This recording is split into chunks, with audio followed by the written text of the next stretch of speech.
Hey guys, it's Christina here. Welcome back to the channel. For those of you who don't yet know me, my name is Christina. I am a naturopath, herbalist, gas practitioner, life coach, and carnivore. And so this is a space where I come and share some of my stuff about carnivore, but also about transforming your life. And so one of the things that I wanted to come to talk about, we just arrived at our camp. So you see my kids in the background, we're just setting up our camp for the night.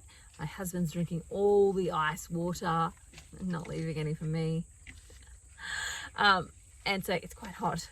But yeah, if you're new to the channel, hi, welcome. Make sure you like and subscribe because that really helps me out. Like for those of you who don't really know how YouTube works, the more people like and subscribe and watch your videos, the more you get to the point where I'm not there yet, where YouTube pay you, and then that means that I can do lots more free stuff as well and put out lots more content from that perspective. Plus you help to feed my family of like 9 people. So that is one way you can support me without actually spending any money, which is great, by the way. But I wanted to come and talk about this comment that I received on my Facebook page. So if you're not following me in the other spaces, I also have a Facebook page, I have an Instagram page. You'll find them down below in the description, so you can come hang out over there too if you want to. But on my Facebook page and on my Instagram, I have been sharing my journey when it comes to my experiences with carnivore, my experiences with weight loss, my knowledge about having worked with people before in helping them create amazing transformation within their own bodies and their lives. I've used that knowledge for helping myself, but also helping others by sharing some of that knowledge and helping you get to that place of starting to see the patterns and the things that are going on. And I just want to share this so that I don't forget it. But one of the things that I was reminded to come and talk about a little bit was when we have some self-sabotage going on. Self-sabotage essentially is a level of resistance. So we're resisting the transformation that we're actually trying to make. We're resisting the renewing of the mind, or resisting the renewing of the body. We're resisting the renewing of our job, our relationships, whatever it is that we're trying to actually make some type of change on, which, you know, ideally on a logical front, we go, that's going to be great for us. That's amazing. We should definitely be doing that. And that's going to actually support us. But when we have some resistance and self-sabotage to that thing, what that essentially means is that on some level, whatever level that is, on some level, the internalized part of you believes that there's going to be some danger in that. And it fully believes that it's actually trying to protect you, that it's trying to keep you safe. So for example, some people have a belief, and this is some of the stuff that I work on with clients in their, you know, private coaching sessions, is some people have a belief that if they lose weight, they're going to lose friends. Because while they're overweight, people can connect with them. But when they're suddenly thin, people won't connect with them. That doesn't mean that the belief is true, but it means that there's a belief there that, you know, being beautiful and thin will mean that I won't have friends because they're jealous of me, or they'll be bitching about me for all sorts of different reasons. Like, for example, as a kid, you might have seen your mother or somebody else do that to you, or not to you, but to somebody else. So for example, you might have witnessed your mum and her friends talking about somebody who was beautiful and talking about them as, like, you know, they're gold diggers, or they're this, or they're that, like whatever. Or it could have been something else where you witnessed somebody talking about your mum doing those things. And it could be all sorts of different things. And the key element is kind of figuring out what that is. Because often as an adult, we can reflect back on those moments and actually go, oh, that's not even the truth. Like the thing that we created as a belief, like if you get thin and pretty, you won't have any friends. Like we create that as a belief based on something that's happened. And then as an adult, we go, oh, that's not true. If they were really friends, they'd be friends whether you're thin or not thin. They would be friends, you know, in and out. They would, exactly. My husband just made a joke in case you couldn't hear him. They would stay with you through thick and thin. And so, you know, if they were really friends, they would still be there through all of that for you, and they would be celebrating and they would be cheering you on.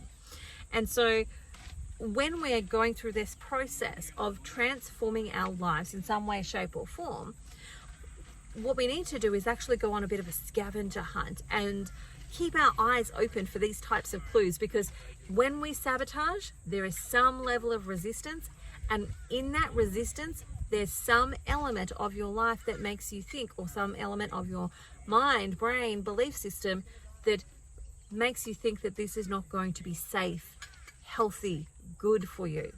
Well, on a logical perspective, you can go, it's definitely going to be better for me if I, lose weight, resolve my diabetes, do all of those types of things. Like, that's definitely going to be better for me. If I get stronger, that's going to be better for me.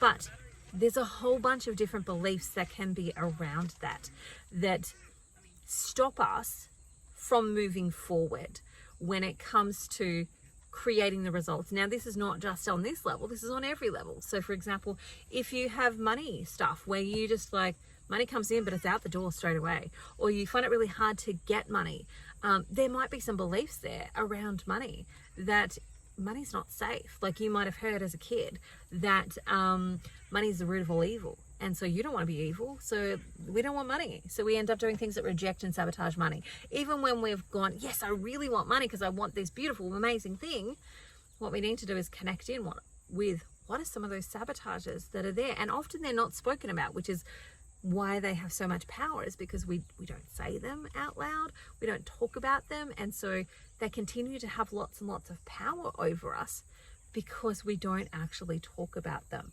And so from that perspective, what we want to do is actually allow ourselves to bring them to the front, because when we can bring them to the front, we can put them on paper, we can talk about them with somebody else, we can actually start to go, oh gosh, that's not even the truth. Like, money isn't the root of all evil. Evil is the root of all evil. Like, and it's not even the correct analysis in the Bible. Like, if that's a thing for you, like, it's not even the correct analysis in the Bible. And, we want to bring some truth to it so we can actually change it. So I wanted to pop that there for you guys to actually, think about as well when you're thinking about your own journey, if you're watching me, because you're on your own journey. But I wanted to come and share this comment with you. And that was, I've been posting on my Facebook page and on my, sorry, I've got a bit of a frog in my throat. I've been posting my Facebook page and my Instagram about my journey. So every time that there's something to celebrate, I'm celebrating it, because celebration is the pathway to teaching my brain that this is good, and I want more of it. Yes, please. Let's keep going. Let's get some more of it. Yes, please. Amen. Hallelujah. Whatever else you want to say. But yes, please, this is good, let's do some more. Like, so that celebration is actually going to help with that, which is part of the reason that I celebrate. One of which is because I've got such a long way to go. Well, that's what it feels like for me. It feels like I've got this massive mountain in front of me to go, because, overall, I want to lose about 80 kilos. I'm going to say for the US people that might be watching, that's approximately, and I'm not going to have it right because like it's not quite 100%, but it's going to be approximately 160 type of pounds. I reckon that's fairly close. It might be a little bit more than that, but it's fairly close on 160 sort of pounds that I would want to lose. Now, I have done 37 of those kilos so far. I've done 81 of those pounds so far. But I'm not quite even halfway yet of where I want to go. And so from that perspective, it feels like such a massive mountain. And I'm starting to come to the place where I've never been before. Like, I'm literally at the moment dancing over 200 grams to get to the next phase, the next thing, the next like celebration for me. And I'm just up and down, up and down. Some of that is because we travel and life is not always consistent. But also, it's all sorts of different things as well, because sometimes activity levels are different. Sometimes muscle building activities are different. Like today, we packed up, we've set up again, and tomorrow morning we're going to take down and we're going to set up again. We don't usually do like overnighters, but tonight we're doing an overnighter because we've got a destination that we want to get to. And so from that perspective, my output, my muscle building is going to be different. When we do muscle building, we're going to create some inflammation, because as muscles build, they tear, and that tearing creates inflammation. And then as that inflammation goes down, we'll lose some of that water weight that we gained during that period of time. So that's just a little bit of an explanation there about what's going on. But I share because it feels like such a big, long journey for me to get to the point of achieving what I want to achieve. And because it feels like such a big, long journey, one of the ways that I have supported myself and supported other people through these processes before is to break it down into bite-sized pieces. How do you eat an elephant? A bite at a time. How do I tackle this journey? A little bit at a time. A little, like, you know, every time I eat, I'm tackling it. Every time I, you know, make a choice that's going to be good for me, I'm tackling it. But every time I get a little win, like, you know, suddenly getting into the next size down in pants that I actually thought that I wouldn't get into, because I'm generally bigger on my hips than I am on my top. And my top I was fitting quite comfortably into a particular size, and I'm not sharing any of my sizes at this point in time, except for I started at a size 26. I will share all of that information once I've moved past a couple of milestones, and they're mental blocks for me. And so when I can get into new clothes, when I can get into new things, when I can see maybe I haven't moved on the scales, but I've definitely moved on the measuring tape, I want to celebrate every little bit of that, because I'm saying to my neurology, this is good, this is safe, you can do this, you're allowed to have it. It's a dream that's allowed to become a reality, because it's been something that I have wanted for a really long time, but ultimately believed and had doubt that I could actually get there. And maybe it's for everybody else, because I've supported people doing it before, but maybe it's for everybody else and not me. Like, that's one of my little beliefs. And as we start to move through and process those things, we can start to acknowledge, no, that's not the truth. If it works for other people, it's going to work for you too. And, you know, start to tackle and retrain the neurology to support us. And every celebration is a yes and please some more, thank you. It's a moment of telling our brains, this is safe, this is good, we're getting what we want, and it's okay, and look, we're safe and we're okay while we're doing it.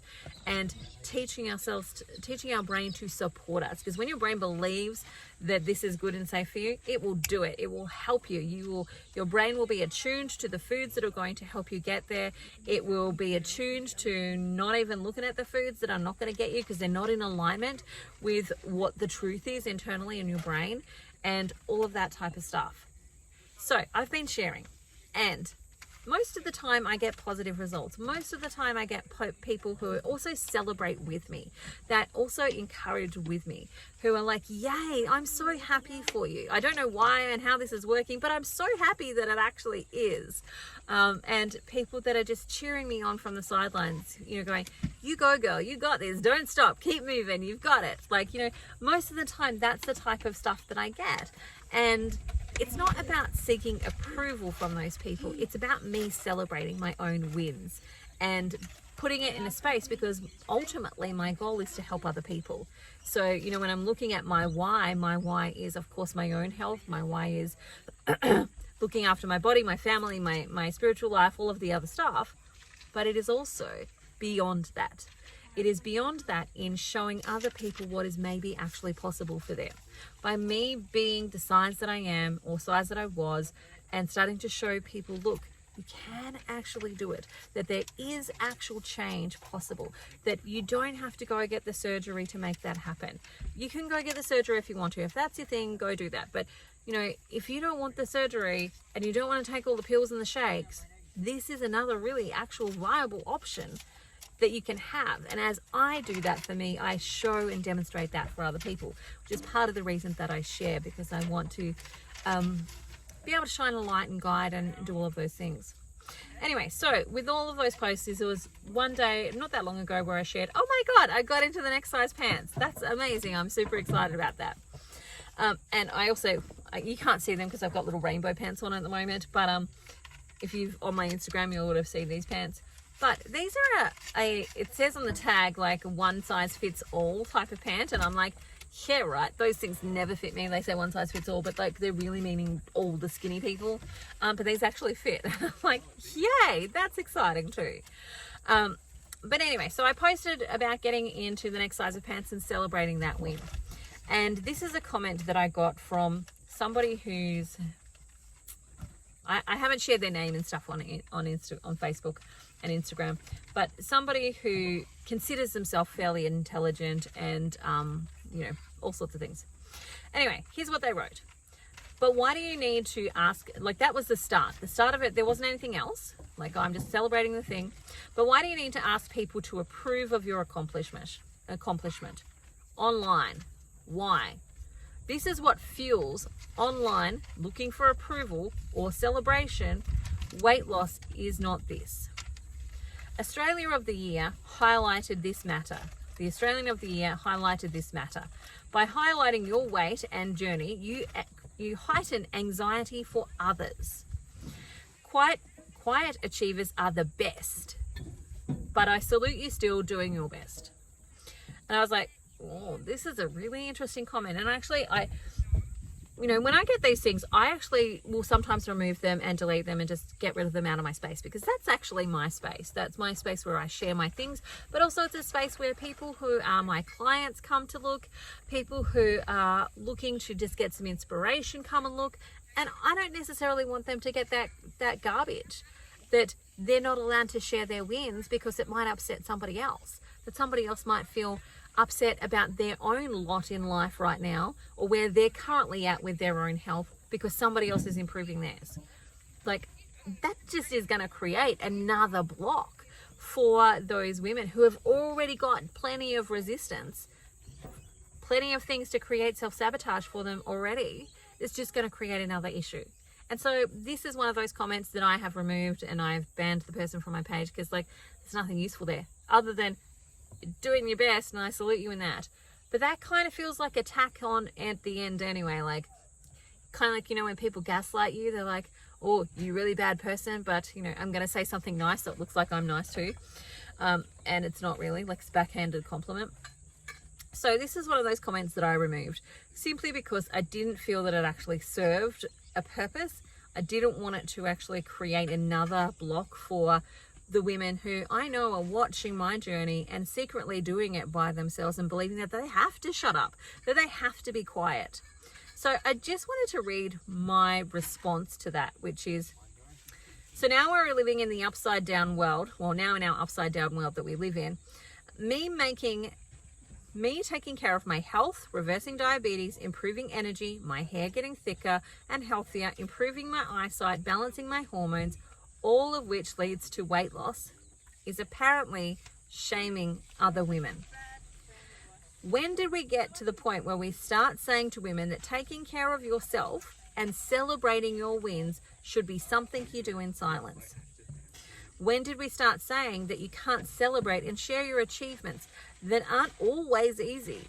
You can't share them online to maybe motivate, inspire, demonstrate what's possible, because you achieving things that are good for you might make others feel sad about themselves. Tall poppy syndrome much? Instead, you are the problem and should be silenced about your achievement, the challenges you've overcome and the struggles, because silent achievers are the best. Like, really? Like, for really, what? When did this actually start to become the normal way of thinking? This is a message that we're passing on to our women and our daughters. It's certainly not one that I personally am going to be telling them, because even if I'm not winning with them, I'm celebrating the heck out of them, because it's not easy to stand up and be seen. And for all the years that I've supported women with their health and their businesses being seen and standing out, it's often a major block that we have to work on shifting. And so that was my comment. And I wanted to share as well, for all sorts of different reasons, one of which was, like, seriously, when did we get to that place where you can't celebrate another woman's win because it might upset you, or she can't share her win because it might upset you because you're not winning too?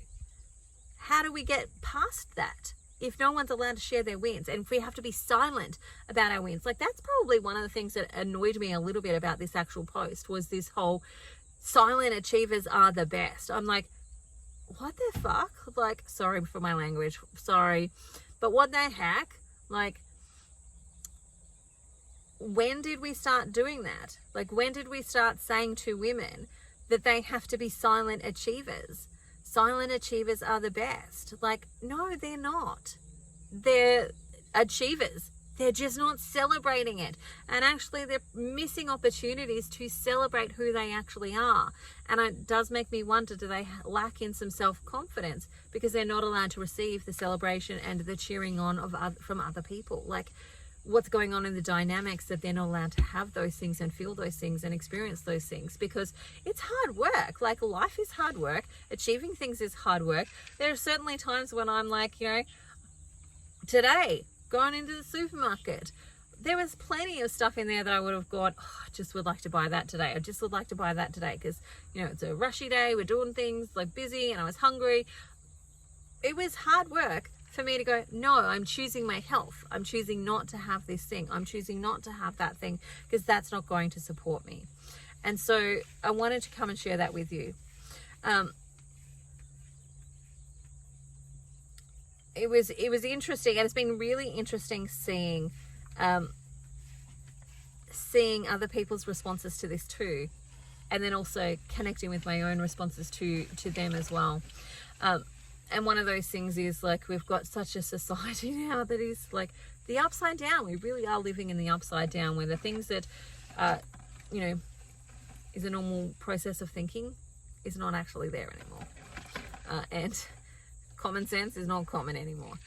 And so we do live in the upside down where, healthcare is not about health, it's about sick care. It's about keeping you sick, maintaining and managing sickness versus actually getting you better. Education is not about education, it's about indoctrination. The justice system is not about justice, it's about whoever's got the most amount of money to be able to create the justice that they want to actually have happen. Like, these things are the upside down. Like, maybe one point they were created for good, but like what we see is more evil versus the good that they're actually creating. Not all the time, but some of the time. And so this is another one of those things where we're in the upside down world, and I'm just like, what? When did this happen? When did we start saying to women that they have to be quiet again? Like, it feels like going back into the era of children should be seen and not heard, wives should be seen and not heard, that you put on the pretty facade, but you're not allowed to talk, and you're not allowed to say anything, and you're not allowed to be winning, and you're not allowed to be sharing all of the joys that are actually happening for you. Because I can tell you, the day that I put on a pair of pants that I have not been able to wear that size in like 20 years, right? More probably. The day I could do that was like, oh my God. It was like oh my God, this is amazing. And I'm so proud of the work that I've done. And I'm proud to continue doing it. And all of that type of stuff. Like, that was amazing for me. And so I want women to be able to have those too. And I want us to stop cutting each other down and saying we have to shut up and we're not allowed to celebrate. And just because it might give somebody else some anxiety or some stress or some level of unhappiness with their own life, maybe they need that level of unhappiness. Maybe they need that prompting from somebody else that actually goes, you know what, actually I'm not happy with how this is. I can love myself in this. But maybe there's some changes that I want to make, and maybe I just need to figure out how to do that. Maybe I need help to be able to do that. Maybe I need to be around a group of women who are actually cheering, encouraging me and supporting me versus, oh, I have to keep my wins silent because they might upset somebody else. And therefore, we don't get the positive neurology that we want, that's going to create the great neurons, the great tree branches that are actually going to create the positive change that we actually want to be seeing and experiencing. Something to think about. Anyway, that's it for me today. Bye for now. I hope you have the most amazing day ever. If you want to come and join my group, feel free. I'll put all the links below. And if you actually want a private appointment or you want a coaching appointment where we can start working on these things for you, feel free. If you're not yet on the email list, let me know. I'll send you the link so you can jump on the email list as well, when you can find out when new videos are coming on, but also when I've got workshops happening. So I'm about to do a workshop pretty soon on the MTHFR gene mutation, which I think I actually have. I haven't been tested yet, but I do see the fold in my eye, which is like an interesting one. So I'm going to be doing a masterclass on that because I work with a lot of people who have that gene mutation. And if you want to be up to date with all of those things, let me know. I'll pop you on the email list. Otherwise, bye for now. Remember, like and subscribe. And as always, have a beautiful day. See you later.